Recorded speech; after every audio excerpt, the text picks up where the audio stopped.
Declaro aberta a 35ª reunião do período rotário 2021 do Rotary Clube de Copacabana, solicitando a todos uma saudação à nossa bandeira nacional.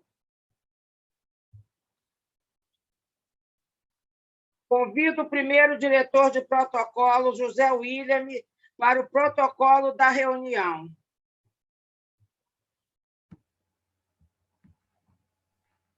Companheiros, companheiras, boa noite. Boa noite. Boa noite a todos. Na tribuna virtual, William de Oliveira, classificação tabelião, 22º ofício de notas, para fazer o protocolo desta noite.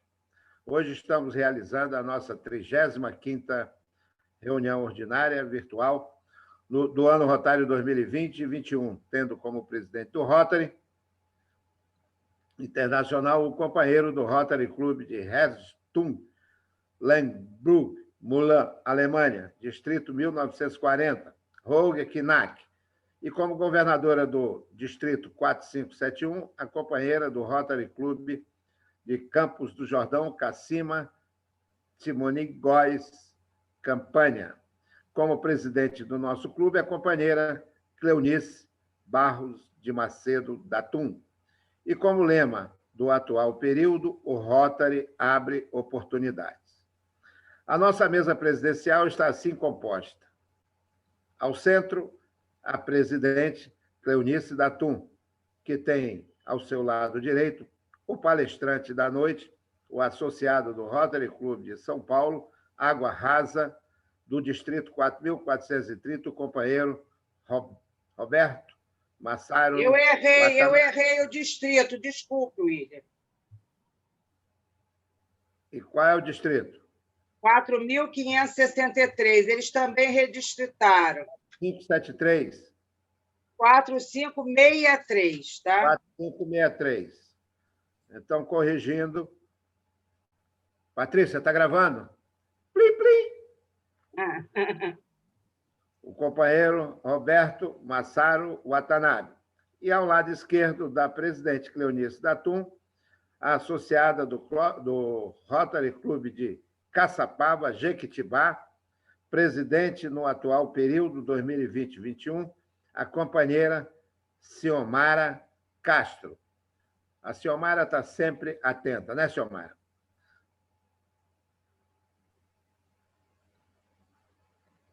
Agora devolvo a palavra à presidente Cleonice Datum. Muito boa noite a todos. Muito obrigada pelo seu protocolo, que foi excelente, e o carinho que você sempre faz no protocolo.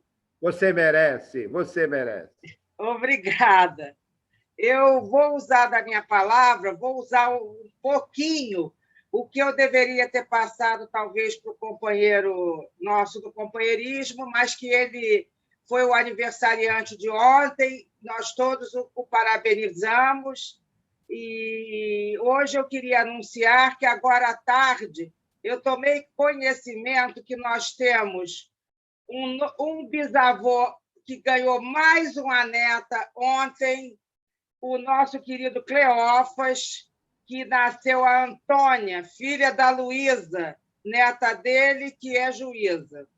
E hoje, conversando com o filho do Luiz Schlitter, ele falou que os pais são os mais novos avós do clube, porque na última quinta-feira, dia 15, no mesmo dia do aniversário do companheiro Nigre, nasceram as gêmeas Maria Luísa e Maria Júlia, filhas do Luiz André, do Deco. Então, acho que os companheiros que puderem parabenizá-los o façam dando um telefonema ou até mandando uma mensagem, ok?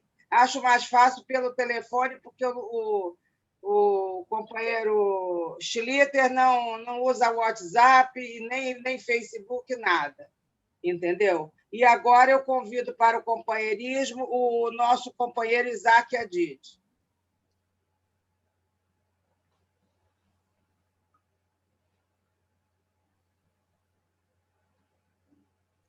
Liga o microfone, Isaac.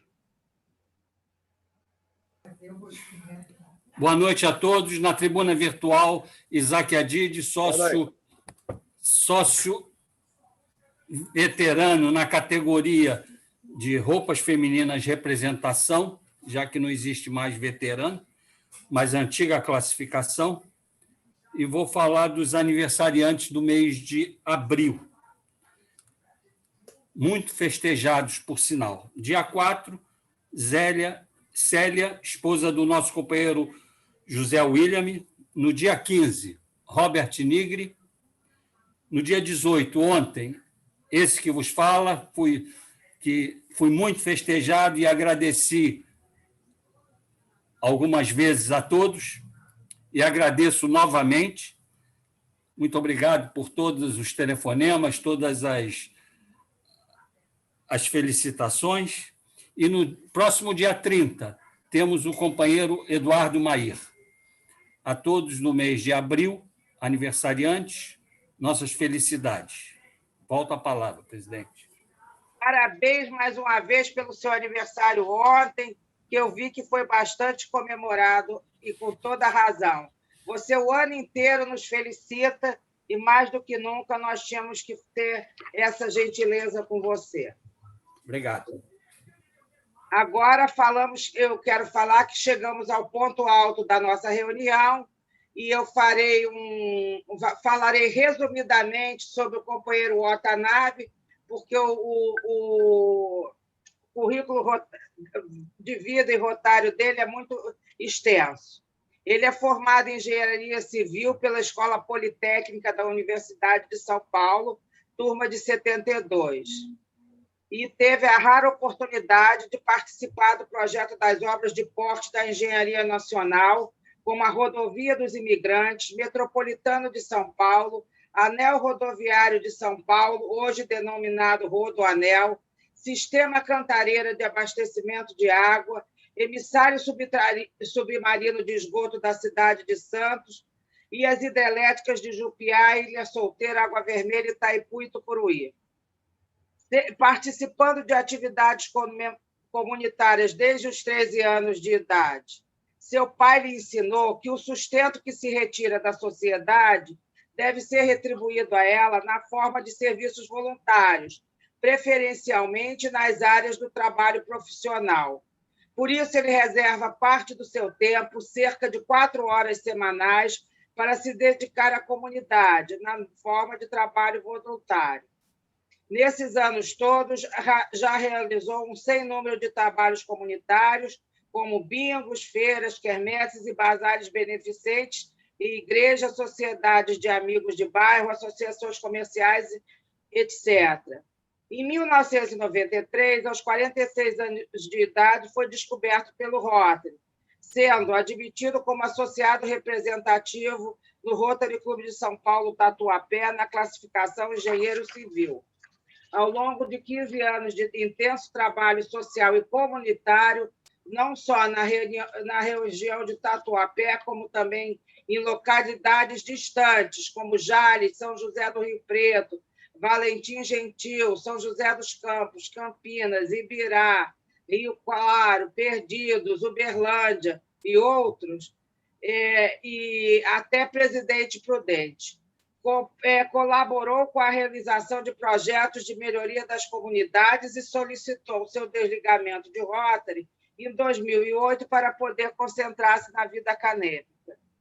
Ele foi, no período que esteve em Rotary, presidente de diversas comissões de serviço e presidente do clube no período 2001-2002, período da Águia Royal. É companheiro Paul Harris e, em todo o período que pertenceu ao Rotary, teve 100% de frequência. Olha aí, Isaac Adid, um concorrente seu, ok? E ele também participou do Carnaval de São Paulo no ano de 2005, desfilando pela Escola de Samba Leandro de Itaquera, do grupo especial que escolheu o tema Rotary, dá de si antes de pensar em si, para homenagear os 100 anos de Rotary Internacional. Em 2011, retornou ao convívio do Rotary, sendo empossado Então, como membro do Rotary Club de São Paulo Água Rasa, na mesma classificação de engenharia civil, onde está até hoje. Este é o palestrante de hoje, que vai nos falar sobre o sistema viário e da via segurança pública. Eu solicito ao companheiro Roberto que abra o seu microfone e inicie a sua palestra. Boa noite a todos. Eu quero agradecer à presidente Cleonice por esse amável convite, para que possamos apresentar algumas dicas, né? E tem muita coisa errada no sistema viário brasileiro, e eu queria transmitir para vocês um pouco dessa minha experiência.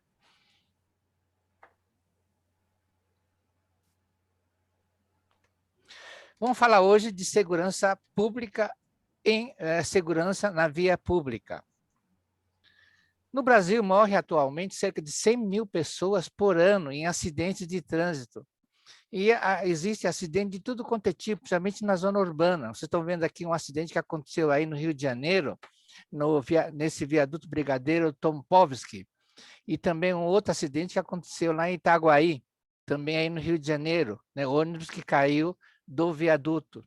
Um outro que aconteceu em Muriaé, também um ônibus que caiu de uma ponte, né, afogando as pessoas lá.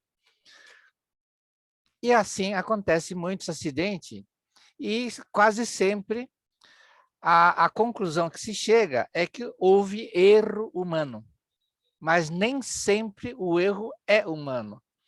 A via pública mal construída, mal projetada, com curvas muito fechadas, sem os componentes de segurança obrigatórios, propiciam muitos acidentes, né? E muitas dessas mortes poderiam ter sido evitadas. É uma pena que sempre se conclua por falha humana, o que nem sempre acontece. Então, para exemplificar algumas falhas visíveis, vamos fazer um rápido passeio pela linha vermelha que vocês tão bem conhecem, e vão tentar apontar algumas falhas existentes, não só de projeto, como também de manutenção dessa via. Essa palestra com 230 transparência, 235 transparência, eu reuni todas num PDF, e esse QR Code poderá fazer um download para posterior utilização. A linha vermelha é uma via expressa. Então, para leigo, via expressa, avenida, rua, etc., parece ter a mesma conotação. Mas, para a engenharia, via expressa, esse termo via expressa significa uma coisa muito bem definida do ponto de vista técnico. Então, a velocidade de cruzeiro, o raio de curvatura e uma série de detalhes técnicos está automaticamente definido quando se fala em via expressa. Para quem não conhece, a via expressa começa lá em cima, né? É praticamente uma continuação da via adulta, chegando lá em São João do Meriti, e aí ela segue até o Rio de Janeiro. Então, vocês podem ver aí um dos acessos, e ela começa ali aí vocês estão vendo um tipo de acesso que é feito lá no campo de São Cristóvão. Então, ela aconteceu, né, em várias etapas. Foi uma via que não foi construída de uma única vez, foi sendo construída aos poucos. E quem fez o projeto dessa avenida não foi nem um engenheiro com experiência em estrada ou rodovia, foi um arquiteto grego chamado Constantino Doxiades, tá? Portanto, é até admissível que tenha cometido alguns erros técnicos. Ela percorre diversos bairros, né? E aí era uma via estadual, e eles tiveram o cuidado de passar para a administração municipal. E quem cuida hoje é a prefeitura. E a prefeitura também assumiu a administração dessa via, da linha vermelha, sem verificar se ela estava em condições técnicas para ser utilizada. Aí está um resumo, né, dos trechos.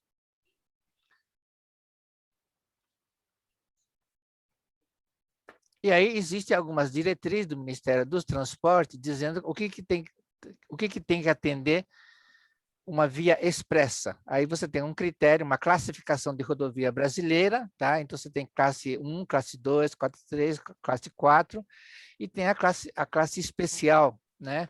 Que é a via expressa.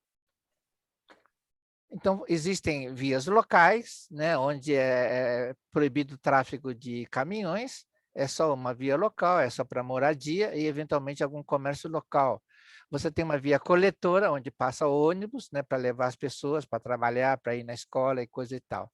E aí você tem a via arterial e depois, finalmente, a via expressa. Então, tem uma série de características, né, que tem que ser atendida. Aí está mais alguns detalhes sobre... E tudo isso está regulamentado nessa publicação do IPR, Instituto de Pesquisa Rodoviária, órgão do DENIT, né, Departamento Nacional de Infraestrutura de Transporte, que é um departamento do Ministério do Transporte do Governo Federal. Mas acontece que, talvez por incompetência, ou até por negligência, ou até por esquecimento, algumas falhas são cometidas, né? Então, vamos fazer um rápido passeio pela linha vermelha. Então, aí vocês estão vendo um dos acessos, né? Tem uma placa dizendo que tem uma curva à direita e falta uma sinalização vertical, que é aquela flechinha numa placa amarela.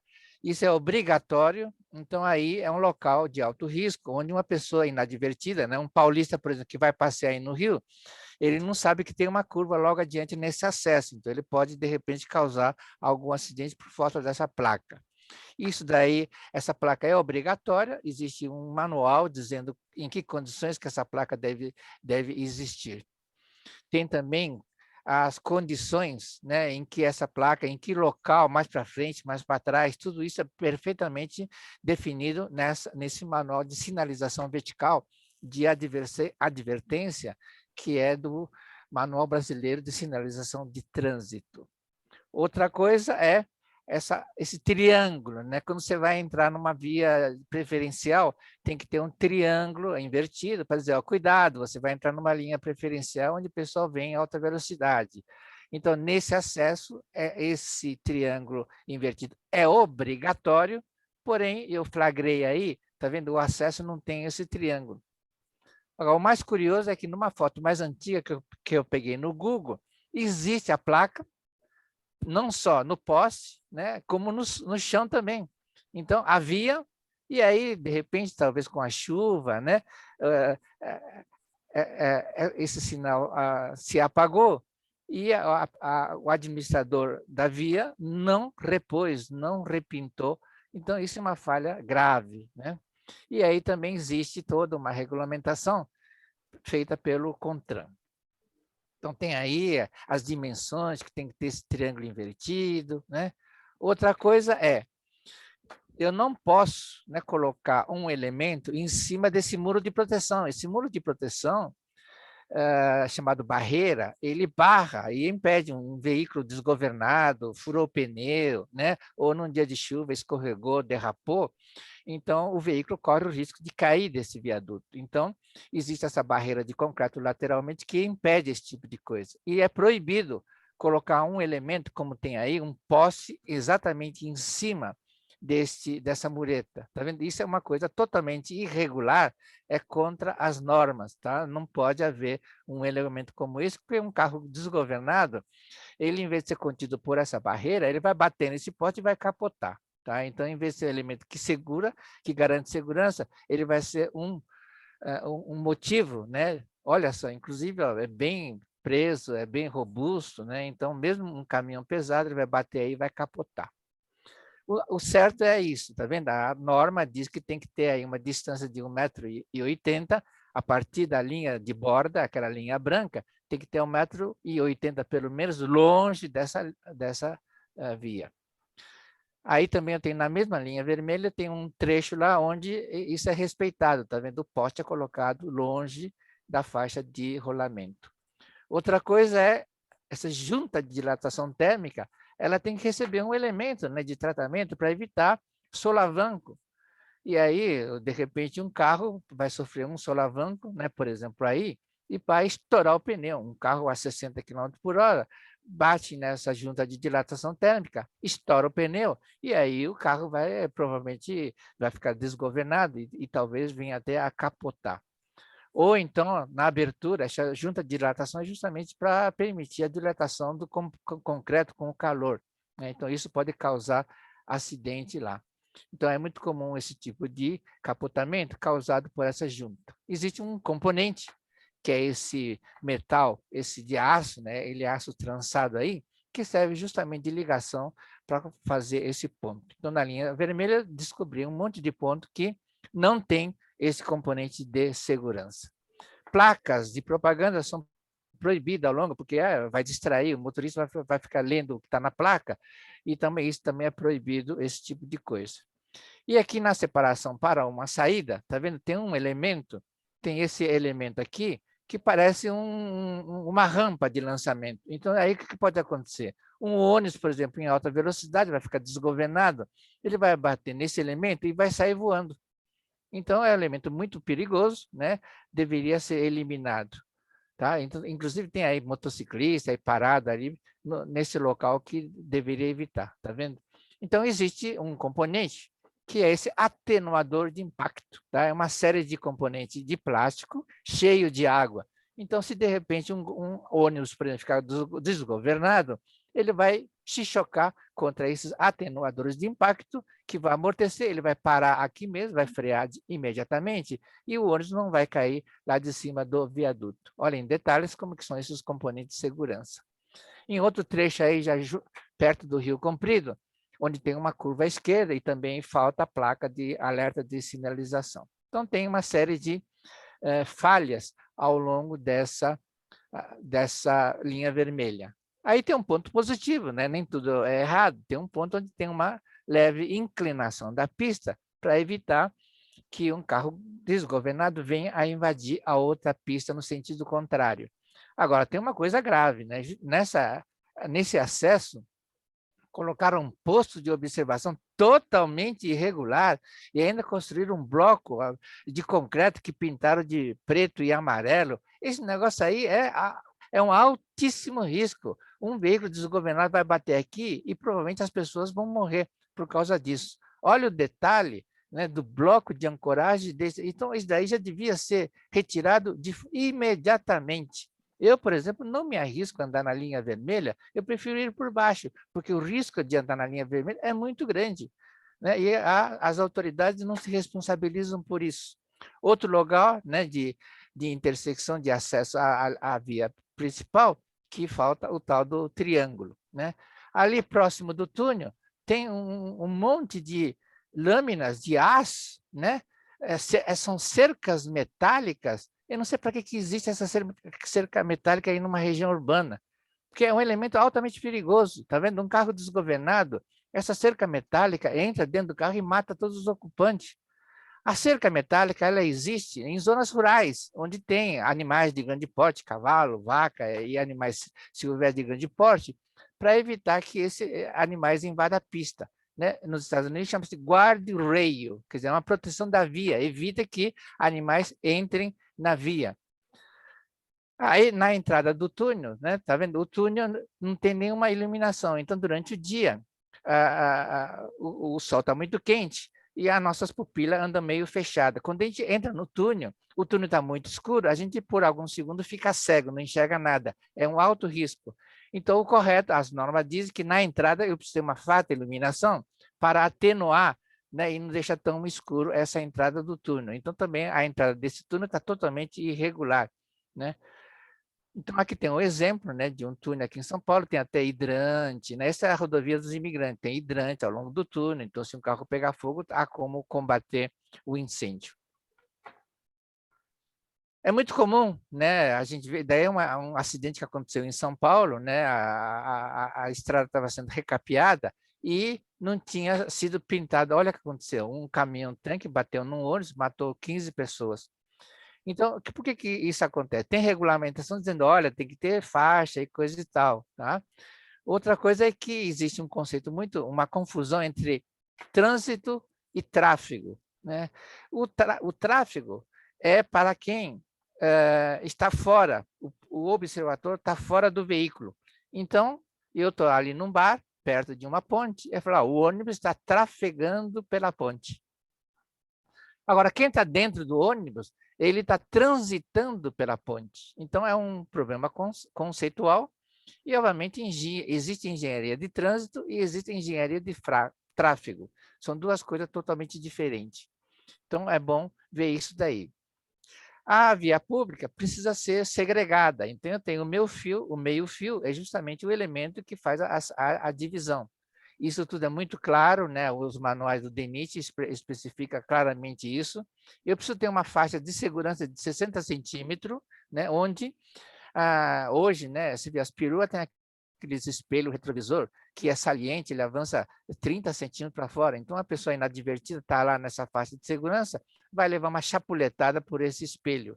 Outra coisa é a sarjeta, onde circula água pluvial. Então, é proibido parar o veículo com a roda em cima da sarjeta. De repente, vem uma chuva, a água não tem como escoar. Então, tá vendo? Ou esses caçamba de lixo também, isso daí é totalmente irregular. Isso daí é totalmente... Então, estacionando em cima, olha o que acontece. Vem uma chuva, a enxurrada, em vez de correr pela sarjeta, corre pela calçada e pode arrastar pessoas, né? E assim por diante. Na linha vermelha não há identificação quilométrica. Você não sabe em que quilômetro você está. Então, de repente, furou o pneu, você quer chamar lá o guincho não sabe, não sei, eu estou num lugar aqui que eu não sei que quilômetro que é. Né? Então, existe também uma regulamentação dizendo que é obrigatório o marco. Nas vias romanas, né, feita lá na Idade Média, havia, eles chamavam de marcos quilométricos, tá vendo? Havia a cada milha passo, né, havia esses marcos em pedra, dizendo exatamente em que quilômetro você está. E as vias romanas tinham até uma separação, tá vendo? O fluxo para lá e o fluxo para cá tinha até uma separação. Aqui no Brasil isso não é muito respeitado, né? Então, as vias romanas tinha engenheiro, tinha uma supervisão feita por um supervisor que era engenheiro, era uma coisa séria. Aqui no Brasil não há nada disso, né? Qualquer um pode construir. A Lei 8666 permite que qualquer um construa um viaduto, por exemplo, e vira e mexe tem algum viaduto caindo. Tem norma sobre a acessibilidade, que também não é obedecida, né? Os transeúntes também não têm alguma proteção. Nos Estados Unidos é obrigatório ter essa proteção para transeuntes, né?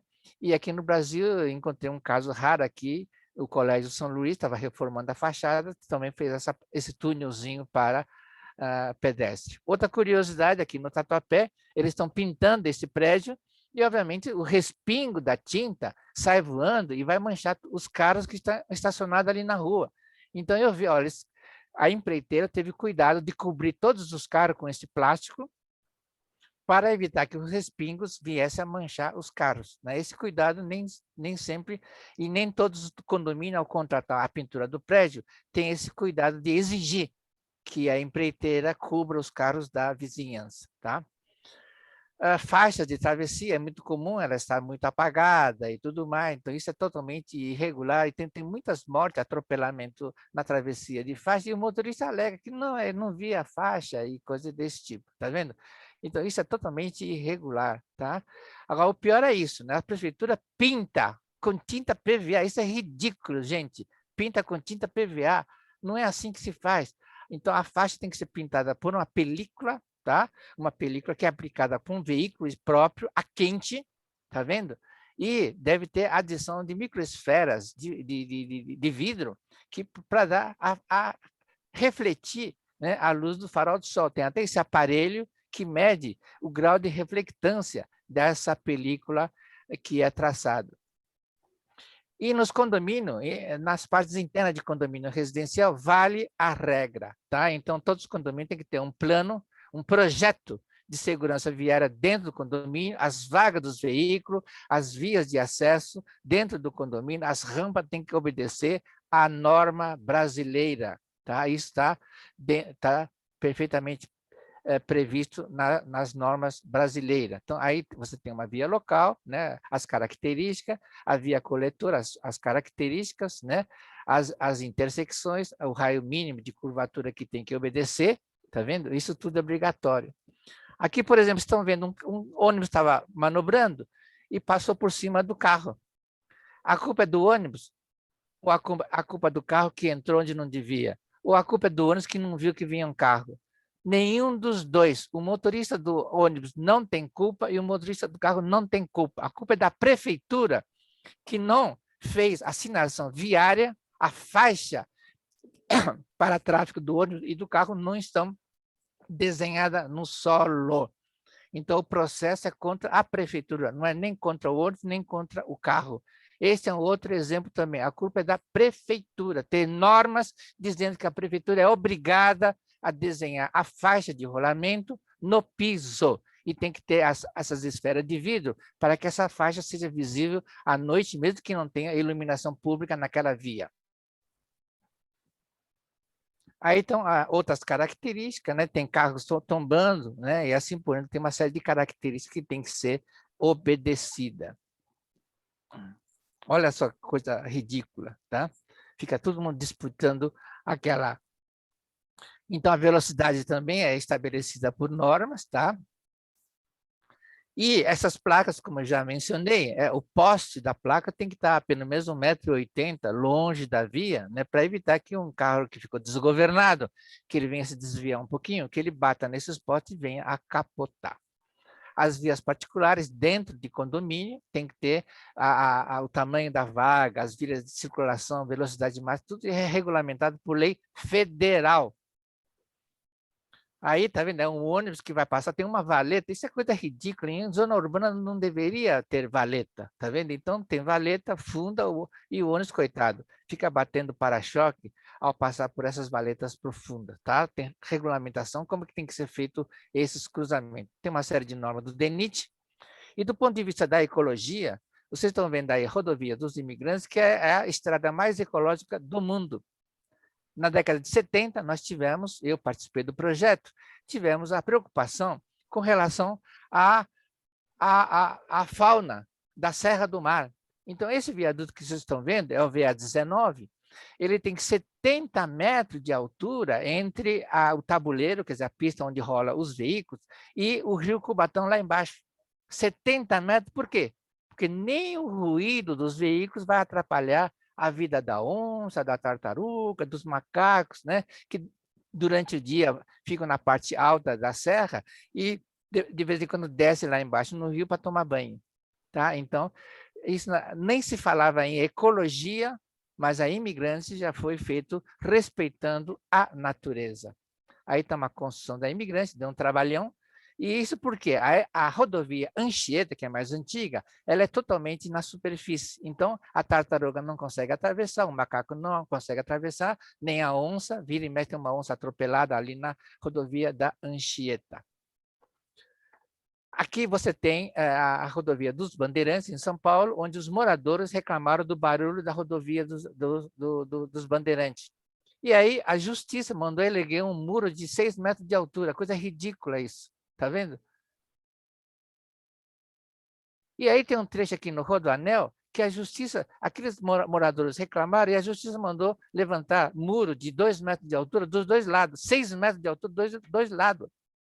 Então, eu, por exemplo, né, outro dia um colega disse, vamos até Barueri, lá no Rotary, coisa e tal. Eu falei, por onde que você vai? Não, nós vamos pegar o Rodoanel, que é mais rápido. Eu falei, eu não vou. Eu não entro no Rodoanel. Porque isso daí é um corredor da morte. Isso é um corredor da morte. Você entra por aí e lá na frente tem um carro pegando fogo, você não tem nem como passar, nem como retornar, o bombeiro também não tem como chegar, né, pela via lateral. Ele poderia chegar aí, mas ele não consegue transpor esse muro de 6 metros. É a coisa mais ridícula que pode haver, é essa proteção, esse muro, para evitar que o barulho venha a incomodar aqueles moradores.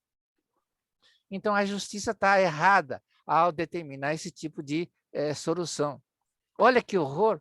Isso é um corredor da morte. Não tem uma rota de fuga, não tem como. Não tem nem como o helicóptero pousar aí para salvar uma pessoa que esteja morrendo ali, que foi atropelada ou teve algum acidente. As placas de rua têm regulamentação, tá? Tem uma regulamentação e tem lá uma norma dizendo como é que tem que ser e nem sempre é obedecida. Então, nós temos placas verdes, placas azuis, placas amarelas, e cada uma tem uma finalidade. né? E pela neurolinguística, ela explica por que algumas placas são verdes e por que algumas placas são azuis. Então, aí vocês têm na Dutra, né, a placa verde, né? Todas as placas verdes têm uma seta dizendo é para lá que vai, é para cá que vai, tá certo? Tem aí uma placa dizendo a linha vermelha lá em frente. E mesmo aí, ó, tu está vendo na China, também é verde também. Isso é uma convenção mundial, né? Em todo mundo, as placas verdes são verdes e as placas azuis são azuis. Tá vendo? Aí numa entrada de metrô, lá em Nova York, tá vendo? A placa que indica a rua. E aí você tem uma placa aí na estação Parada de Lucas, né? Aí no Rio de Janeiro, que também a placa é em azul, né? O nome da rua é em azul, o número da casa é em azul. Aí, quando eu fui fazer a palestra lá na Unigran Rio, também notei que o número do edifício, que é 1160, também é placa azul. As placas regulamentares, as placas de advertência, né? as placas de estudante, tudo isso existe regulamentação. O Ministério Público é um ente que existe no Brasil, graças à nova Constituição, e poucas pessoas conhecem. Então, seria interessante que a população conhecesse melhor a função do Ministério Público, né? Então, o Ministério Público não pertence nem ao Executivo, não pertence nem ao Judiciário e nem ao Legislativo. É uma espécie de quarto poder, é totalmente independente, e todas essas questões que a Prefeitura não resolve, que o Estado não resolve, nem o Federal resolve, a gente deve denunciar junto ao Ministério Público. Então, você tem o Ministério Público do Rio de Janeiro, é tudo estadual, né? O Ministério Público de Minas Gerais, o Ministério Público de São Paulo, e aí você tem, né, as promotorias, né, do Ministério Público do Rio de Janeiro. Olha, está cheio, então cada cidade tem a promotoria do Ministério Público, onde vocês podem fazer a denúncia. Então, vamos aprender, né, a fazer esse tipo de coisa, né, denunciar junto ao Ministério Público, e aí eu vou apresentar para vocês um exemplo. Uma coisa interessante é isso, né? Vamos tomar cuidado, né? Juiz é o comandante de uma vara, né? Vara civil, vara do trabalho. O desembargador é o comandante, né, de um gabinete que fica num tribunal, geralmente de segunda instância, né? O promotor é o comandante de uma promotoria e o procurador é o comandante de uma procuradoria, né? Não vá no Ministério Público e chamar lá o promotor de juiz, ele vai ficar meio ofendido, tá? Os caras são muito ansiosos com relação a esse título aí.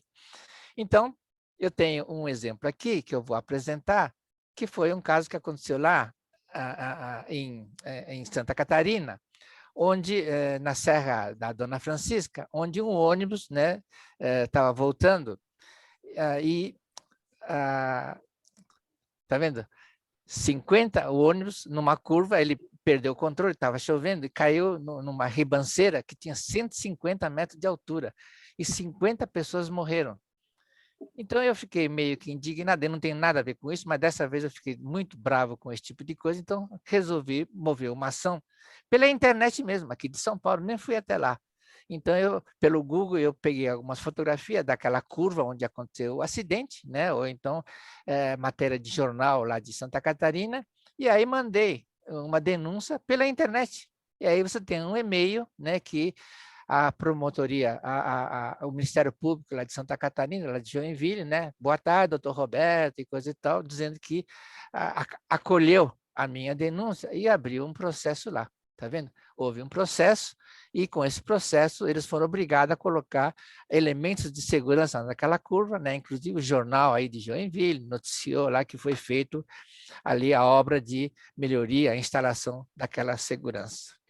Então é isso, gente. É meio corrido, né? Procurei fazer tudo isso em 30 minutos, mas são essas as questões mais importantes. Estão tudo aí anotado. Por favor, anotem o endereço ou então fotografe esse QR Code e aí vocês poderão baixar o PDF com todas as 235 palestras. Muito obrigado por hoje. Eu gostaria, Roberto, de agradecer. Sua palestra foi excelente e bem ilustrada. E aqui, realmente, no Rio, tem esses pontos todos da linha vermelha. E eu não sei, eu não entendo, mas eu considero, inclusive, na saída mas aí é do túnel Rebouças para pegar o viaduto, que ali os carros vêm do túnel Rebouças e na saída tem uma curva muito fechada que os carros vão freando. E ali eu já vi diversos acidentes, inclusive com um dos meus enteados, e como ele vinha dirigindo uma moto, ele voou por cima dos carros quando ele freou, porque todos os carros frearam também. É uma curva na saída do túnel Rebouças. Infelizmente, isso não temos muito o que fazer, entendeu? Não, tem sim, Cleonice, tem sim.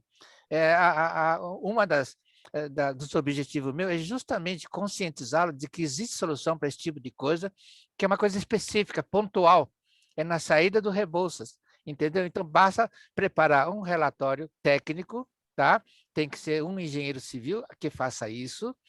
Vocês devem ter um engenheiro civil aí no Rotary de Copacabana, e aí elaborar um relatório, não precisa ser muito detalhado, e dar entrada no Ministério Público, entendeu? Aí eles vão sinalizar adequadamente e evitar que venha a acontecer algum acidente mais grave. Então, solucionando item a item, uma coisa de cada vez, daqui a algum tempo nós vamos ter muita coisa resolvida aí no Rio de Janeiro. Eu agora vou abrir para perguntas, Roberto, e o primeiro que deseja falar é o companheiro José Otávio. Por gentileza, José Otávio, abra o seu microfone. Muito obrigado. Parabéns, uma palestra bastante minuciosa. Mas, professor, eu tenho uma certa dificuldade em rodovias, principalmente quando há variação de velocidade. Muitas vezes a variação é brusca, faz de 90 para 60 quilômetros. Muitas vezes a rodovia de 100 km por hora vai ter à frente uma redução para 80, às vezes até 60, e não tem uma indicação alertando que vai haver uma redução de velocidade. E o que, na realidade, existe são placas marcadoras da velocidade autorizada no local. Agora, quando se passa de 100 km, por exemplo, na Via Dutra, para 80, são 20 km a menos por hora, não existe um aviso da transição. Você está com 100 e, pum, em seguida, você está na área de 80 km. Isso desorienta. Eu gostaria de ouvir sua opinião a esse respeito. Na verdade, José Otávio, não deve existir essa variação. A engenharia, no momento em que o governo do estado, ou o governo da prefeitura aí do Rio de Janeiro, fala, Watanabe, vamos fazer uma estrada daqui até Petrópolis e coisa e tal.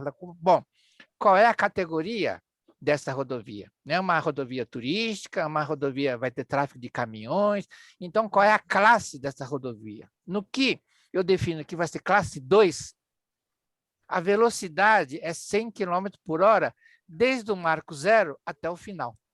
A rodovia dos imigrantes, lá você sai de São Vicente, vem até Diadema, né, onde termina ou onde começa, a velocidade, você vem em 120 km por hora e não existe um único ponto onde você tem que diminuir essa velocidade. A engenharia projetou de tal forma que você pode manter, na verdade, a velocidade que foi projetada é 160 km por hora. Então, eu posso trafegar imigrantes a 160 km por hora, não importa se é na subida ou se é na descida, e eu mantenho 160 km por hora. E todas as curvas têm um raio bem amplo para que eu possa caminhar a 120 km por hora em total segurança. Então, essa rodovia que você mencionou, dizendo que num lugar é 100 km por hora e no outro lugar é 80 km por hora, a rodovia que está errada. Via Dutra? Então, a Via Dutra, ela nem tem projeto, tá? Ela foi feita no caminho do lombo de burro, tá? Já devia ter sido desativada, tá? Aí na Serra do... Como é que chama? Serra do Papagaio? Como é que chama a Serra? Araras? Das Araras. É a coisa mais ridícula. Quer dizer, uma rodovia que liga os dois centros principais brasileiros, né, devia ter, na Serra das Araras, né, 6 pistas, 6 faixas de rolamento, né, próprio para o transporte, porque é basicamente de carga pesada, né? Ônibus, né? Ônibus rodoviário. Então, já devia ter sido desativada. E não existe nem plano de uma segunda rodovia. Tá? Então, é uma coisa que já vem batendo há muito tempo, já fiz palestra lá em Lorena, em várias cidades do Vale do Paraíba, para que a gente possa mover uma ação grande junto ao Ministério Público e obrigar o governo federal, porque é uma estrada federal, a construir uma segunda estrada, né? uma segunda Dutra. Você vê, naquela região lá de Aparecida, parece uma via urbana, né, cheio de placas na vizinhança, né? Mostra, olha aí a Basílica e coisa e tal. Então, ali acontece muito acidente, que o pessoal fica admirando a beleza arquitetônica da Basílica a partir da Via Dutra, entendeu? Então, nós precisamos unir os Rotary, né? Ou os municípios ao longo da Via Dutra e obrigar o governo a construir uma segunda ligação entre São Paulo e Rio de Janeiro. Obrigado. Satisfeito, José Otávio? Muito obrigado, satisfeito. Uhum. Então, eu vou passar para o próximo companheiro que deseja falar, que é o companheiro Luiz Strauss.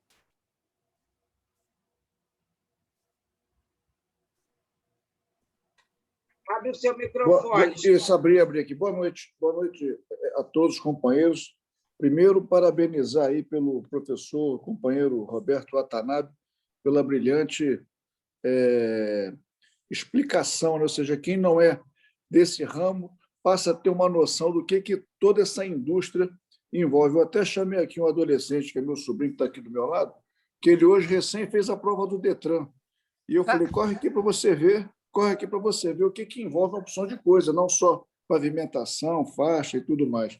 Em cima da pergunta que o José Otávio fez, que eu ia começar a falar sobre isso, professor Roberto, as irregularidades que nós somos hoje vítimas dos governos municipais, estaduais e, não sei se o federal, da indústria da multa, tudo isso que nós escutamos aqui agora, pode ser factível de um recurso para não ser vitimado por essa cobrança irregular? Essa da velocidade, com certeza, é uma delas. E outras, o que eu estou falando é o recurso de uma multa que nos é imputado, que muitas das vezes nós não temos noção, por falta de orientação, por falta de estrutura daquela pavimentação, como várias coisas que a gente viu naquele poste em cima de uma guarita, aquele triângulo. Essas irregularidades servem para a gente questionar numa eventual multa que a gente tenha? E outro comentário que eu queria fazer, só para terminar, no nosso mundo, né, no nosso Brasil, infelizmente, existe uma desordem urbana e que não é só de desordem urbana, é desordem das vias públicas, de modo geral, como a gente vê aí nas estradas e tudo mais. Isso é um absurdo. E eu acho que isso tudo é devido à falta de responsabilidade do governante que está naquela gestão, né? Ou seja, ele não responsabiliza quem ele deveria responsabilizar para aquela má prestação de serviço e fica esse samba do crioulo doido. Era esse comentário e a minha pergunta sobre as multas que eu queria fazer e parabenizar pela apresentação. Essas multas por excesso de velocidade, né? Inclusive que José Otávio comentou, né, que num trecho é 80 e de repente vira 60, e aí, ou porque está de noite, você não enxergou bem a placa, você continua nos 80 e você é multado porque a regulamentação diz que é 60. Isso é ridículo, gente. Uma vez que você entra numa estrada e definida aquela classe, ele diz, olha, essa rodovia é classe tal e a velocidade máxima é 80 km por hora. Então, você pode ir do começo até o fim em 80 km. Não deve haver, em nenhum trecho, algum lugar que seja obrigado a diminuir a 60 km por hora. Mas que curva fechada? Mas que engenharia é essa que não conseguiu resolver a questão da curva fechada? Na Imigrantes, você viu, totalmente, né, as curvas são abertas e tudo mais, e garante esse tipo de coisa. Então, agora, tem uma norma, foi aprovada uma nova norma aí do Denatran, né? Inclusive mudaram aí as cadeirinhas, né, para transportar criança e tudo mais, né? Em vez de 20 pontos, agora foi para 40 pontos, né? Houve uma flexibilização, Mas, na verdade, isso é Ministério Público, entendeu? Entra no Ministério Público para se defender, porque ali nem placa tinha, nem orientação, e a placa, por exemplo, a placa tem que ser refletiva, né? Mesmo à noite, lugar que não tem iluminação pública, o farol do veículo deve iluminar. Então, isso tem critérios técnicos muito bem esclarecidos. A prefeitura nem sempre sabe isso, então coloca a placa até de ponta cabeça, de qualquer jeito, e fala que está sinalizado. Não está sinalizado, entendeu? Então, vocês podem usar como defesa sua a placa mal localizada, né, que estava em local inadequado, que você não conseguiu enxergar e assim por diante, tá certo? Então, isso você pode usar como defesa. Agora, aí no Rio de Janeiro, eu sou temeroso. Outro dia eu tive que ir até do outro lado, lá em Niterói, essa ponte Rio-Niterói, gente, não tem acostamento. Como é que pode uma ponte com a importância da Rio-Niterói não ter acostamento? Entendeu? Várias vezes a gente vê aqui na televisão, reportagem, furou o pneu, estava trocando, aí veio um caminhão, bateu e jogou o carro para dentro da Bahia. Gente, não existe isso, tá? Não existe, tá? É uma ponte feita na década de 60, foi projetada, inclusive colegas meus do IPT morreram na prova de carga, né, que foi feita. Na época foi realmente uma grande conquista, né? Foi um grande pioneirismo a ponte Rio-Niterói, fazer uma ponte com essa porte dentro da Baía de Guanabara.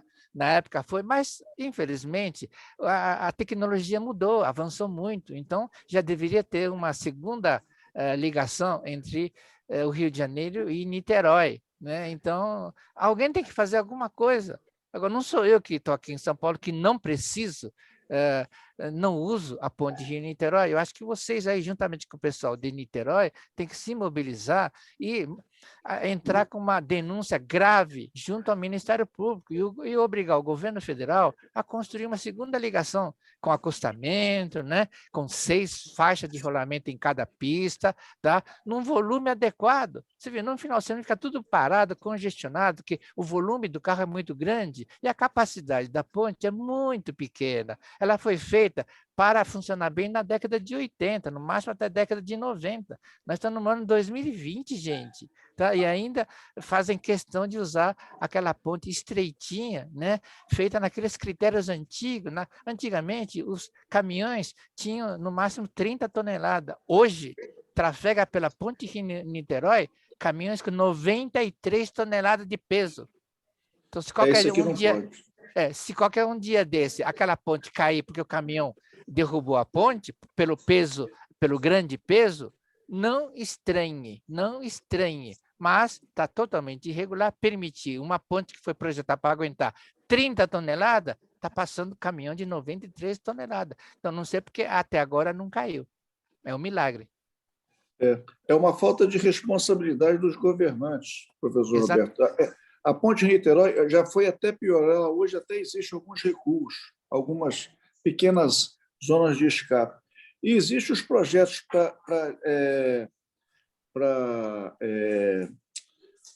como é que se fala? Deixar menos a utilização dela, que era o projeto de um metrô que ligaria de baixo, como a gente tem em Hong Kong, né? Em algumas outras cidades que ele vai debaixo d'água, mas isso tudo desafogaria o trânsito. Mas, infelizmente, nós vemos no Brasil, e nós aqui, que estamos todos aqui assistindo, vemos no Rio de Janeiro, que é uma realidade à parte.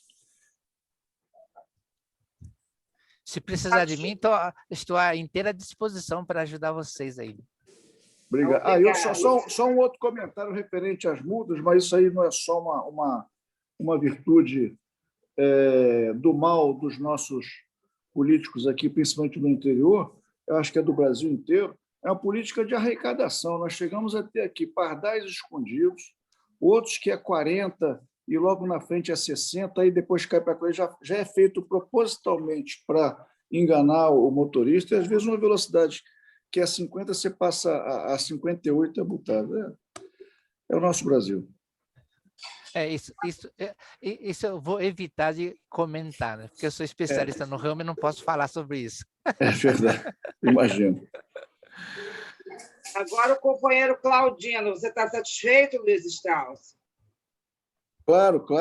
É um tema que provoca muito debate aqui e, às vezes, até algumas indignações nossas, porque a gente sabe que existe agora, através de um técnico, de um especialista escutando, é que deixa a gente cada vez mais irritado com o poder público, que tinha que funcionar melhor, né? Muito bem esclarecido aí pelo professor Roberto. Obrigada. Agora é o Claudino. Roberto, a ponte não caiu porque o vergalhão usado é de boa qualidade. Fui eu que fiz. Mas daqui para frente caiu, não tem nada com isso. Oh, parabéns. Ainda bem que não falei mal de quem construiu, né? Agora, mas defeitos de fabricação são coisas que incomodam muito um observador. Você falou da linha vermelha. No começo da linha vermelha, quando acaba a Paulo Fronten, começa a linha vermelha, aqueles parapeitos laterais, o ferro está à mostra, porque o recobrimento do concreto não é mais do que 1 centímetro, cara. E a ferrugem comendo ferro. Entendeu? Aqui se faz uma pista para BRT, na Barra da Tijuca, com 2 anos de uso, está tudo afundado. Entendeu? Quer dizer, fizeram um arco metropolitano lindo, cheio de cada 50 metros um poste com iluminação, com iluminação, aquele painel solar, tudo, não tem um aceso, tudo foi roubado. Entendeu? A linha vermelha, a iluminação, entendeu? Tem trecho iluminado, trecho apagado, trecho iluminado, trecho apagado, porque a fiação é roubada sistematicamente. Entendeu? A Serra das Araras, entendeu? 40 km por hora, você pega uma serração ali, é uma loucura, cara.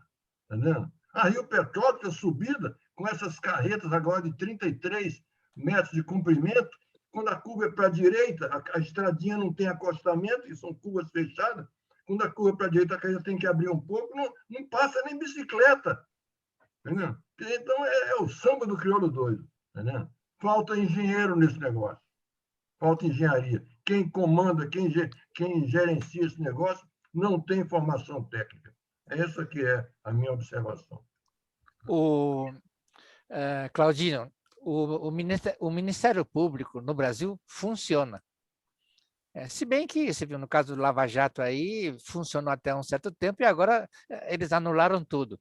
Mas o Ministério Público funciona, coloca até ex-presidente na cadeia e assim por diante. Agora, o que precisa é algum Rotary ou um conjunto, né, em parceria de vários Rotary Club, tomarem essa iniciativa, criar coragem, fazer, vamos denunciar, né, seja aí linha vermelha, seja túnel Rebouças, seja ponte Rio-Niterói, não dá para atacar tudo de uma vez só, vamos atacar um de cada vez, e caso o Rotary Club, aí, mesmo o de vocês de Copacabana, resolva tomar essa iniciativa, porque a iniciativa tem que ser de vocês e não minha. Mas no que vocês tomarem a iniciativa e me convidarem para participar, terei o maior prazer de colaborar e fornecer todos os subsídios, número de leis, né, artigos de lei, de norma, né, e regulamentação do DENIT para subsidiar esse instrumento de denúncia pública. Fique à vontade, estou aqui à inteira disposição. Ok. Essa curva que a Cleonice mencionou, na saída do túnel Rebouças, é emocionante. Quando o ônibus sai lotado do túnel, o motorista acelera para entrar na curva e ele tomba quase 60 graus.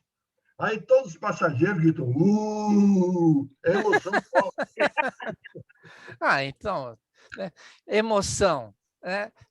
Pelo preço de uma passagem de ônibus, olha, está reclamando do quê? Entendeu? Então, já se diverte ao mesmo tempo. Vai trabalhar e se diverte no trajeto.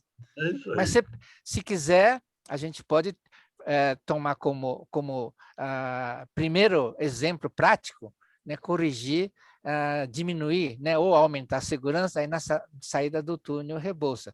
Mas precisaria ter algum engenheiro civil aí do Rio de Janeiro para encabeçar, junto aí com o Rotary Copacabana, ou junto com outros Rotary, a encabeçar este movimento. Tá bom. Agora, fale, Claudino. Não, fica a sugestão. Tá. Agora a companheira Patrícia Magluta, que é presidente do Rotary Club Satélite Rio Comprido Vesper. Pode falar, Patrícia. Abre o seu microfone. Boa noite, Patrícia Magluta, presidente do Clube Satélite Rio de Janeiro, Rio Comprido Vesper. Peço desculpas por ter ingressado um pouco tarde na palestra, desculpa à presidente Cleonice e ao palestrante Roberto, mas acompanhando as perguntas e respostas me surgiu uma indagação. Eu sou muito usuária da estrada Rio-Angra, onde nós temos uma variação enorme de velocidade. Como o senhor respondeu aí momentos atrás, o senhor disse que a estrada, a princípio, ela teria a mesma velocidade do início ao fim. Mas o que eu observo é que a estrada, hoje em dia, é considerada uma coisa viva, que as comunidades foram crescendo às margens da estrada e, em função disso, as velocidades foram sendo alteradas. Então, como é que funciona a dinâmica de uma estrada viva, com as comunidades crescendo às suas margens, e essa filosofia de se manter uma velocidade contínua do início ao fim? E outra questão, essa colocação de velocidades alteradas não seria colocada também em função do número de acidentes que vêm sendo registrados, como na estrada de Araras? Então, essas são as minhas colocações. Aguardo uma sua resposta. Muito obrigada, Roberto. A engenharia existe, né? A manutenção rodoviária não é apenas pintar as faixas que sumiram ou tampar o buraco que apareceu, não é essa manutenção, tá? Então, se de repente, por algum fator, né, houve algum deslizamento e de repente surgiu uma curva perigosa e coisa e tal, a engenharia existe para sanar aquele risco. Agora, o que precisa é os prefeitos, ao longo dessa rodovia Rio-Santos. Infelizmente, né, os prefeitos são moradores do próprio local. Então, o prefeito de Angra é um cara que nasceu lá em Angra, entendeu? O prefeito de Ubatuba é um cara que nasceu em Ubatuba. Provavelmente uma pessoa não muito conhecedora, né, talvez nem tenha nível universitário, e ele não conhece as coisas que podem ser utilizadas, né, para construir a rodovia dos imigrantes. Na década de 70, um país pobre como o Brasil, subdesenvolvido como o Brasil era naquela época, ainda sob o regime militar, né, seria totalmente inviável construir uma rodovia da categoria da imigrantes naquela época, tá certo? Então, nós somos atrás do Banco Mundial, tem dinheiro do Banco Mundial. Então, a ONU também oferece, existe uma série de instituições que fornecem subsídio, né, financiamento para a melhoria, né? De repente, você precisa desapropriar um monte de casas que estão ali na beira da rodovia, dinheiro para essa desapropriação. Hoje a justiça é justa, tá? Se paga o preço justo para aqueles imóveis desapropriados, e é perfeitamente possível, não há restrição financeira e nem técnica para você melhorar, eliminar determinadas curvas ou abrir determinados túneis ao longo da Rio Santos.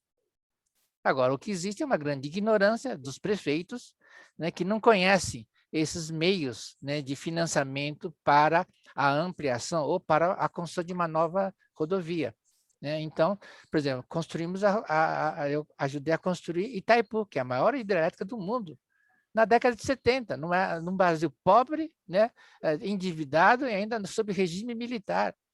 Nós somos no Banco Mundial, conseguimos financiamento e construímos Itaipu. Ainda hoje é a maior hidrelétrica do mundo, a Itaipu. Então, veja, dinheiro tem.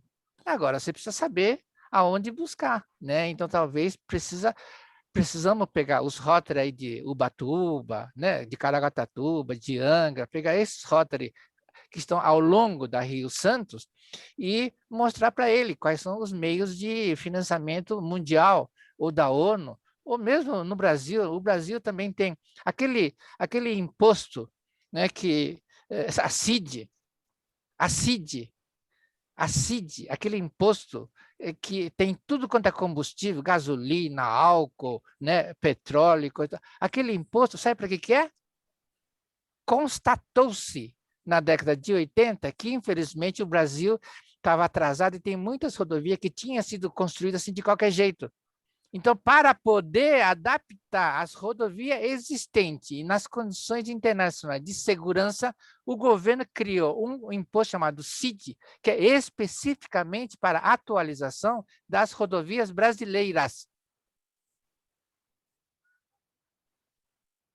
É a E CID. isso não é feito, não é usado? Não sei. Aí tem que ir atrás para ver aonde que estão, em que festa que eles estão usando o dinheiro olha, é bilhões de dólares, hein? Em tudo, né? Óleo, diesel, gasolina, álcool, combustível que é usado nas caldeiras, nas indústrias, em todos os combustíveis de petróleo, incide a CID. É muito dinheiro. E é especificamente para isso. Não é para fazer nova rodovia, é para pegar as rodovias existentes e colocar os critérios internacionais de segurança. É só para isso. Então, dinheiro tem aos montes, gente. Satisfeita, Patrícia? Eu me referi ao crescimento das comunidades muito na beira das estradas, né? E por isso haver a redução e pardais por questões de segurança, por causa dessas comunidades que estão cada vez mais à beira da estrada, né? É isso que eu estava me referindo. Desordem urbana. Total desordem urbana. Mas, Patrícia, em toda rodovia, seja municipal, estadual ou federal, existe um negócio chamado faixa de domínio. Tá? Existe um negócio chamado faixa de domínio. Tá? E todas as estradas têm que ter um canteiro central relativamente largo, de 50 a 100 metros, que é para prever futuras ampliações. Tá certo? Então, se estão construindo dentro da faixa de domínio, né, tem barzinho, boteco, na margem da rodovia, uma rodovia federal, né? A Rio Santo é rodovia federal. Isso daí é falha da fiscalização. Tá certo? Aquele pessoal tinha que ser enxotado sem direito à indenização, porque eles construíram num lugar que é proibido, é faixa de domínio. Tem ali uma faixa de 100, 200, 300 metros, depende da classe da rodovia, onde você não pode construir nada, nem posto de gasolina. Na estrada para Angra tem até escola pública, na beira da estrada. Exatamente. Então tem que acionar o Ministério Público para dar um jeito nisso, ou constrói a escola no outro local e muda a escola de local, tá certo? Mas daí, Patrícia, tem que pegar, não adianta generalizar, tem que pegar caso a caso, aquele que mais lhe incomoda, né? E vão pegar um caso, arranjar um engenheiro aí de Rio Comprido, tá certo? E ele que vai capitanear esse movimento. E nós vamos fazer um relatório, eu ajudo a fazer esse relatório técnico e vamos dar entrada no Ministério Público. Resolve. Tá? Eu tenho vários exemplos onde o Ministério Público resolveu e é perfeitamente possível. Problema de dinheiro? Não é. Problema técnico? Também não é. Tá certo? Eu fui passar um final de semana lá ali perto de, como chama? Um lugar muito famoso lá, perto de Ubatuba, de São Sebastião. Paraty? Paraty? Não. É perto de São Sebastião. E aí, a Rio Santos parece uma pista simples, para começo de conversa, pista simples, né? E do lado da praia é totalmente construído. Então, eu falei, bom, eu queria ir na praia, não tem como eu sair ali da estrada e frequentar a praia. Não, tem um acesso lá, a 1.000 metros tem um acesso. É ridículo, gente. Como é que pode uma cidade praiana como aquela, tá certo? Do lado, entre a estrada e a praia, cheia de casa, né? Cheia de hotel. Isso é totalmente irregular. Tem que meter o Ministério Público e mandar desmanchar tudo. Né? Inclusive, é área da Marinha. Não sei por que a Marinha deu concessão. Entendeu? Então, você tem lá vários argumentos para tirar aquele pessoal de lá. É pura especulação imobiliária e a fiscalização municipal, estadual, federal, está todo mundo em conluio com esse pessoal aí. Entendeu? Nós temos que acabar com esse tipo de coisa. Obrigada, Roberto. Rio das Ostras é a mesma coisa. Entre a pista e a praia, construíram, você não tem acesso para a praia. Imagina aí Copacabana, né? Se entre a pista aí na Avenida Atlântica e a praia, né? Em vez dos quiosques, começar a construir um monte de prédio ali, entendeu? Naquele calçadão. Porque espaço tem, né? Tem bastante areia, tem o calçadão é largo também. Então, a prefeitura poderia autorizar construir um monte de prédio ali entre a avenida e o mar. Entendeu? É a mesma coisa que estão fazendo por aí. Entendeu? A prefeitura autoriza e eles estão construindo, tá? Mas é tudo irregular. É terreno da Marinha, tem lei federal, tem lei estadual, tem normas internacionais. Então, nós estamos cobertos de razão. basta alguém tomar a iniciativa. Eu acredito que o Rotary Club, né, com seu CNPJ, pode perfeitamente capitanear algum movimento nesse sentido. Tá? A estrada também, Claudino, aquela estrada que vai para Búzios, a rodovia, aquela larga que fizeram, que não tem nem separação. Quantos Via acidentes? Lagos. Via Lagos. Via Lagos, exatamente. Aquilo ali era a Via acidente. Lagos foi construída uma separação, não sei se é a ideal, mas é uma separação bastante razoável, inclusive o que promoveu, pelo menos até São Pedro da Aldeia, um alargamento substancial da rodovia. E a Mas rodovia... depois de muito acidente, José Otávio. Não, isso, claro. Antes, inclusive, na estrada antiga, morreu o filho do nosso amigo Jacó, uma morte horrível. Pois é, Jacó, exatamente. Não por menos numa curva chamada Curva da Morte. Exatamente. Nem deveria ter essa tal de curva da morte. Tá? Então, o critério de projeto é esse. Primeiro, né, define-se qual é a classe da rodovia. Não, é classe 4. Tá bom, então a velocidade máxima é 60. Então, do começo ao fim, você consegue andar 60 km por hora em total segurança. Não, é classe 1. Então, a velocidade é 100 km por hora. Então, você consegue, desde o quilômetro zero até o final, andar em 100 km por hora. As curvas são abertas, né? Não tem subida muito íngreme. Tá? Então, isso é o critério internacional de projeto de rodovia.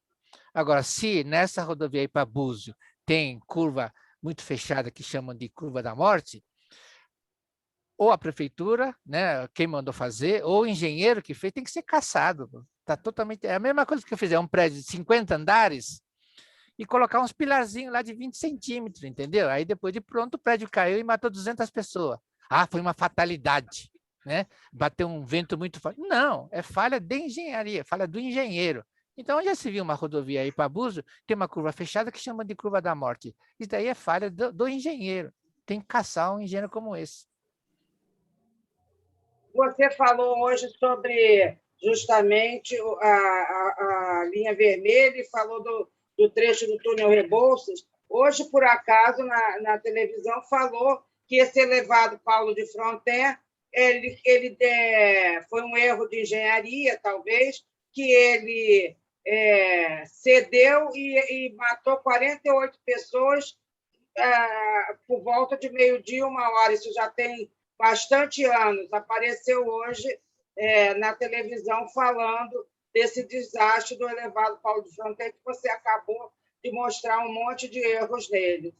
Ele foi reconstruído depois, entendeu? No Rio Comprido ali. Não sei se você lembra desse caso. Eu lembro desse caso aí, Uhum. Isso foi na década de 70, 80. De 70, exatamente. Eu me lembro. Foi durante a construção, né? Nem estava pronto, nem tinha sido entregue. Durante a construção, ele ruiu, né? Ele desmoronou e caiu. Assim como aquele viaduto em Belo Horizonte, né? Que era um viaduto que era para a Copa de 2004, entendeu? Ali também caiu. E aí sabe o que fizeram? Desistiram, demoliram totalmente o viaduto, dinheiro público gasto à toa, não tem mais viaduto. O Paulo de Frontin, pelo menos, reforçaram, né, e hoje está funcionando. Né? Agora, aquele de Belo Horizonte, não, mandaram demolir e não tem o viaduto, ridículo. José Otávio, você pode falar novamente. Obrigado. Professor, ao longo desse debate de perguntas e respostas, o senhor citou vários exemplos que eu até classificaria como tristemente famosos. E, por acaso, também, em que eu trabalhava, havia uma preocupação muito grande com a economia e a própria geografia do Estado do Rio de Janeiro. Na realidade, o projeto que existia e que foi politicamente engavetado sobre a ponte Rio-Niterói excluía completamente a construção da ponte. Existe uma possibilidade extraordinária, uma área plana, de fazer uma rodovia contornando o fundo da Baía de Guanabara. E ela ia dar mais ou menos, acho que é Tribobol, um dos municípios aqui do estado do Rio de Janeiro, favorecendo extraordinariamente o desenvolvimento de uma área totalmente deprimida, ainda hoje uma área deprimida, do ponto de vista econômico. Não se teria gasto aquela fortuna com aquela ponte. E uma prova viva disso é que a estação do metrô Carioca, que é a maior estação de metrô do Rio de Janeiro, tem 2 andares que estão prontos e fechados. Um deles é exatamente para passar uma linha e fazer aquilo que o Strauss sugeriu. É uma linha que seguiria por baixo da Baía de Guanabara e iria até Niterói, e depois aproveitaria uma linha férrea que tinha lá e tudo.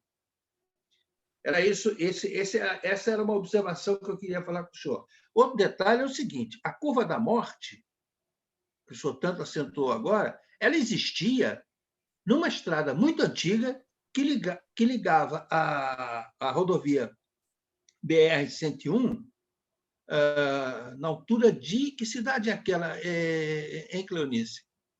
Aquela cidade onde faz o desvio para Búzios. Bom, que seja. Era uma estrada antiga, muito perigosa, e que foi objeto de uma renovação completa. Não tem essa rodovia, ao que me parece, não tem curvas fechadas. Ela está atualmente com 2 pistas. Quem trafega pode me corrigir.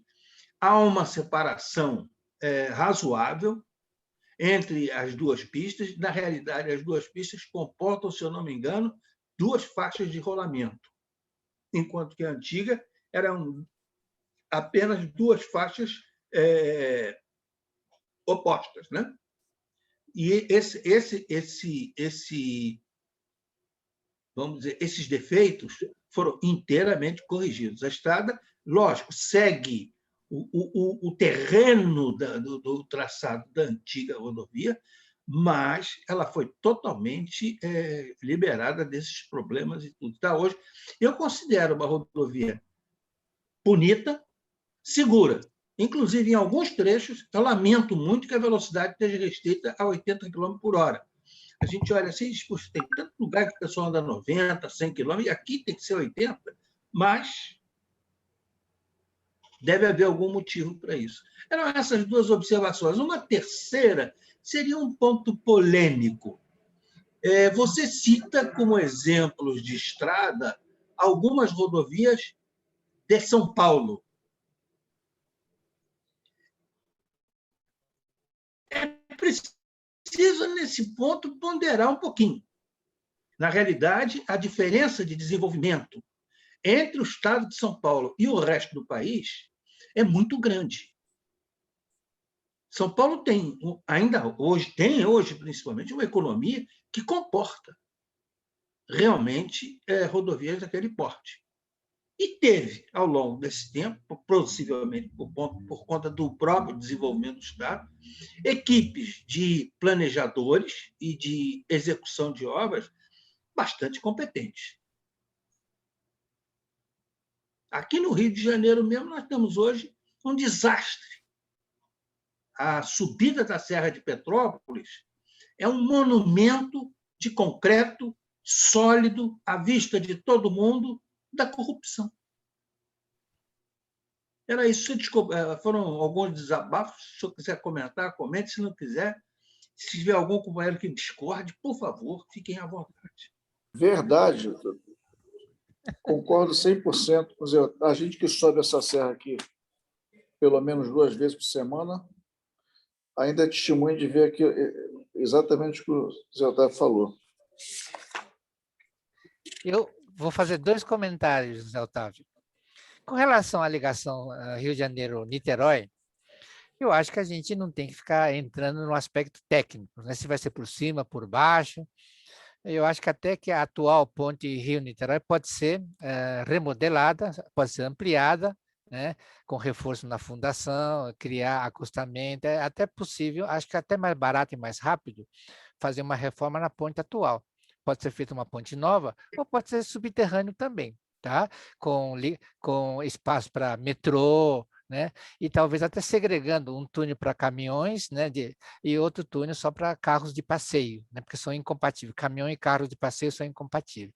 Então, aí são detalhes técnicos que a engenharia vai analisar as diversas alternativas, né? O tipo de solo que tem, e aí vai determinar qual que é a mais vantajosa. Então, é igual aqui a ponte do Guarujá, Santos-Guarujá, já fazem 50 anos que vem discutindo se vai ser por cima, se vai por baixo, mas isso é pura perda de tempo, né? No momento que alguém resolver fazer, a engenharia estuda e vê qual é a melhor alternativa, tá certo?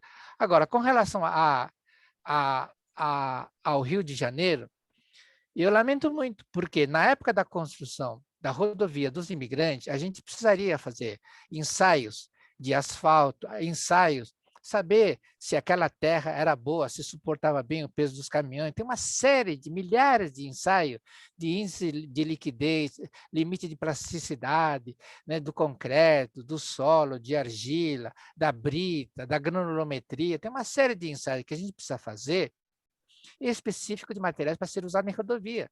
E o único laboratório existente no Brasil era do DNR, cuja sede era aí no Rio de Janeiro. Eu fui muitas vezes no laboratório do DNR acompanhar ensaio de materiais para a rodovia dos imigrantes, né? Também acompanhei a rodovia Castelo Branco, tem uma série de rodovias, a duplicação da Regis Bittencourt, então tem uma série de rodovias que acompanhei.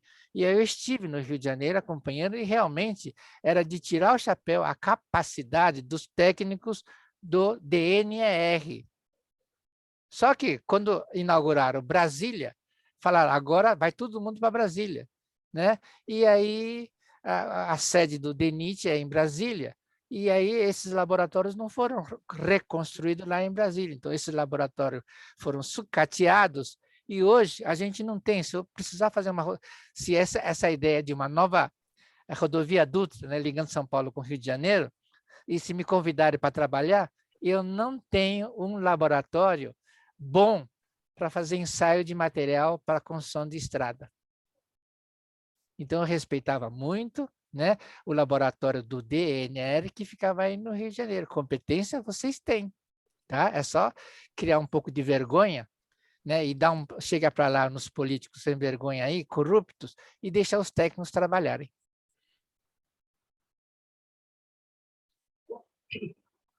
João, você gostaria de falar? Parece que vi você acenar com a mão.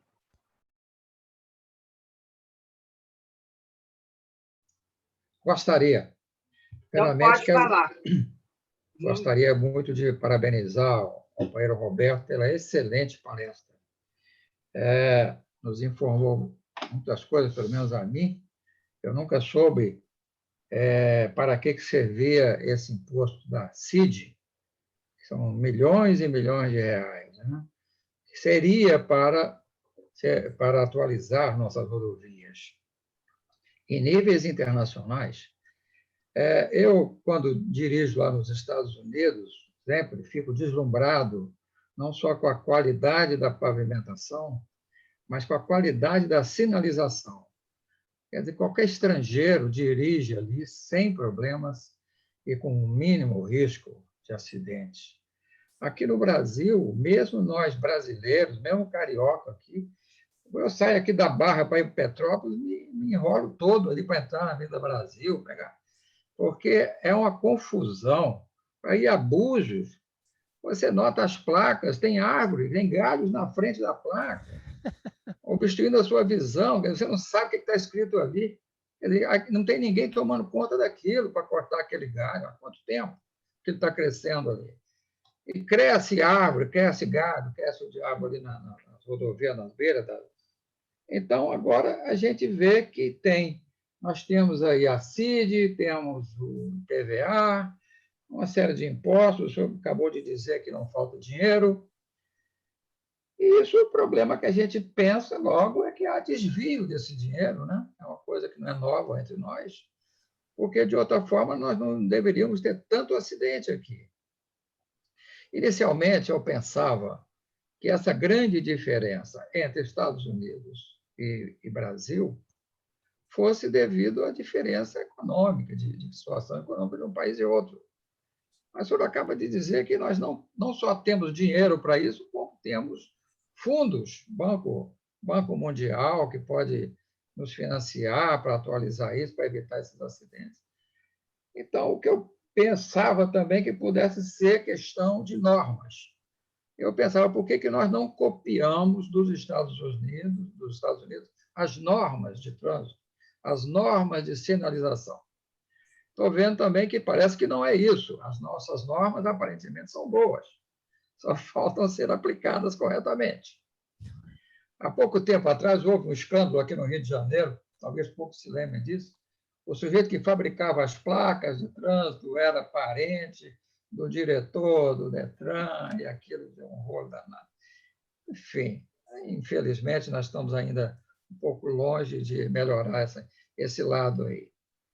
Mas, então, eu praticamente não tenho nenhuma pergunta a fazer a você, a não ser essa questão, por exemplo, aqui na Barra. Eu moro na Barra da Tijuca. Se você não imagina a situação da principal via aqui da praia, que é a Avenida Lúcio Costa, a quantidade de buracos que nós temos aqui. Exatamente. Quer dizer, principalmente do lado que os ônibus passam. Então, eu te pergunto, pelo menos para fazer uma pergunta. Os ônibus, as empresas de ônibus não poderiam ficar encarregadas ou ter um imposto especial visando a reparação dos danos que os ônibus causam naquele lado direito da pista? Não. A rodovia, me contrataram para fazer o projeto da rodovia. Vai passar o quê? Carroça, que é só carros particulares? Não, vai passar ônibus também. Vai ser um BRT aqui. Então, eu, como engenheiro, falo, legal, tá vendo? Um ônibus vai transportar 80 pessoas. Isso vai pesar tanto, a frenagem é desse tipo, então o pavimento tem que ser desse jeito. É uma coisa simples de ser feita, desde que você saiba como fazer, né? O que acontece é que nas escolas de engenharia brasileira também estão, a maior parte, sucateada. Eu recebo muitos e-mails de engenheiros que foram encarregados aí pelo Estado ou pela prefeitura para fazer lá uma via, uma pavimentação, e perguntam para mim como é que faz. Ué, você não tem diploma? Você não fez o curso de engenharia civil? Então, realmente, é uma pouca vergonha, né? Eu recebo muito convite para dar aula inaugural em muitas faculdades, inclusive aí no Mato Grosso, né, Santa Catarina, já andei dando aula inaugural, conversando com os professores. Qual é o professor que vai dar estrada de rodagem no 4º ano da engenharia? Sou eu. O cara nunca construiu nada, nem estradia vicinal, entendeu? Não sabe nada. Então, como é que um professor desse vai ensinar para os alunos de engenharia como é que se projeta uma estrada? Aí ele ganha um diplominha, fala, sou engenheiro, entendeu? Aí a prefeitura ou o Estado contrata uma empreiteira. Mas peraí, tem engenheiro? Tem aqui, o doutor fulano aqui tem diploma, CREA e tudo mais. Mas é totalmente incompetente, não sabe nem por onde começa. E faz essas porcarias. Né? Fora que a lei 86666 diz o seguinte, convida todo mundo que quer construir, tá? E escolha o pior, tá? O de menor preço, né? O pior, você escolha o pior. E é isso que é feito. Essa lei 866 já faz desde 93, quando ela foi promulgada, eu venho brigando, dizendo tem que acabar com essa lei 8666, que diz o seguinte, convida todo mundo e contrata mais barato, contrata mais porcaria. É um absurdo, né? Antenor, eu gostaria de ouvir, você sempre fala alguma coisa, e eu gostaria de ouvir você falar sobre o que foi abordado aqui hoje. O que você... Olha, presidente, eu sempre pergunto ao Claudino tipo de questionamento que eu faço, que é sobre ensino universitário. E o palestrante agora fez uma referência. E eu digo sempre que o engenheiro que sai hoje da faculdade, sabe muito menos do que o Claudino, quando saiu em 1900. E quanto, Claudino?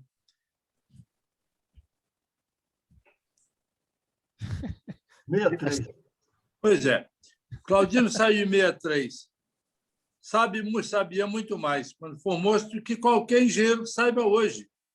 Então, essa preocupação sua do cara que vai fazer uma estrada não saber nada é absolutamente normal nos dias de hoje, onde o ensino universitário foi destruído. Multiplicar o número de faculdades e reduzir o número de ensino. Parabéns pela palestra. Viu, Antenor? Eu fui dar uma palestra lá em Duque de Caxias, na Unigran Rio. Eu não sei se foi em Duque de Caxias. Aí, quando eu cheguei ali, desci do táxi e ia atravessar a rua, eu vi que a faixa de travessia, bem em frente da faculdade, estava assim, meio que apagada. Só que eles tiveram o cuidado de chamar lá o secretário de obra da prefeitura. Foi uma reunião muito boa, na Unigran Rio. Então, eu comentei de leve, né? Por exemplo, a faixa aqui na frente da Unigran Rio está meio que apagada. Quando terminou o evento, né, eu fui sair, estava pintadinha, bonitinha. Foi rapidinho, o secretário de obra estava lá, ele pegou o telefone celular e falou assim, corre aqui. Então, você vê, às vezes, a gente corrige certos defeitos num simples comentário, entendeu? Não precisa mover nenhuma ação judicial para isso. Companheira Yara, você gostaria de falar? Pode abrir o seu microfone. E será a última que vai falar por causa do adiantado da hora. Obrigada. Eu queria, em primeiro lugar, parabenizar o meu ilustríssimo companheiro e afilhado, o Roberto Antanado. E fazer um comentário. Disso tudo que ele disse, o que se apreende também é que falta informação.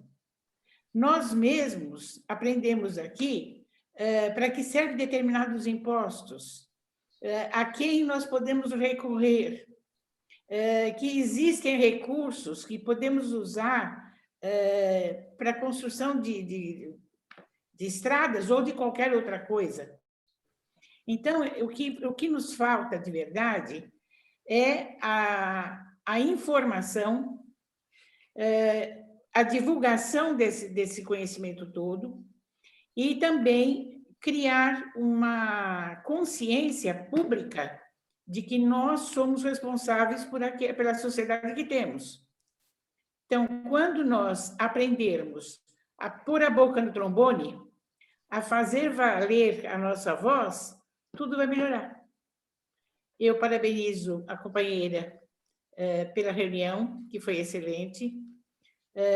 Gostaria de voltar outras vezes para acompanhar uma reunião de vocês, ordinária, e os convido a participar das nossas reuniões, que são de quinta-feira, às 20 horas.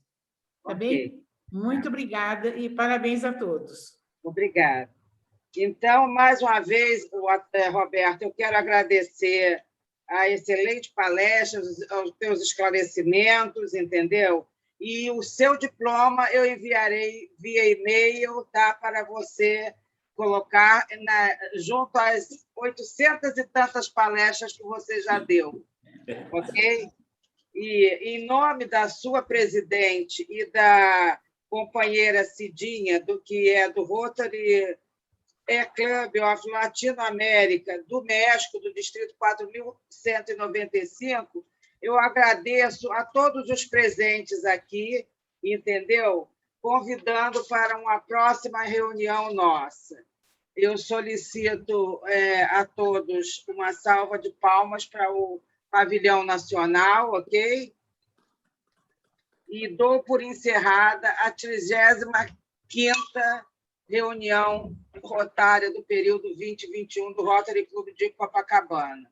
A todos um bom regresso para suas casas, não é, Watanabe? Eu vou pegar o avião agora, lá na Santos Dumont. Então, e a Cidinha também, que está lá, né, no México, entendeu? Para poder... Não, eu estou aqui, Cleonice, eu estou em São Paulo, o clube então do México. Ótimo, então. Mas também, né, Então, que vocês nos deem o prazer de outras reuniões estarem presentes, ok? Ok, muito obrigada. Perfeito. Obrigada.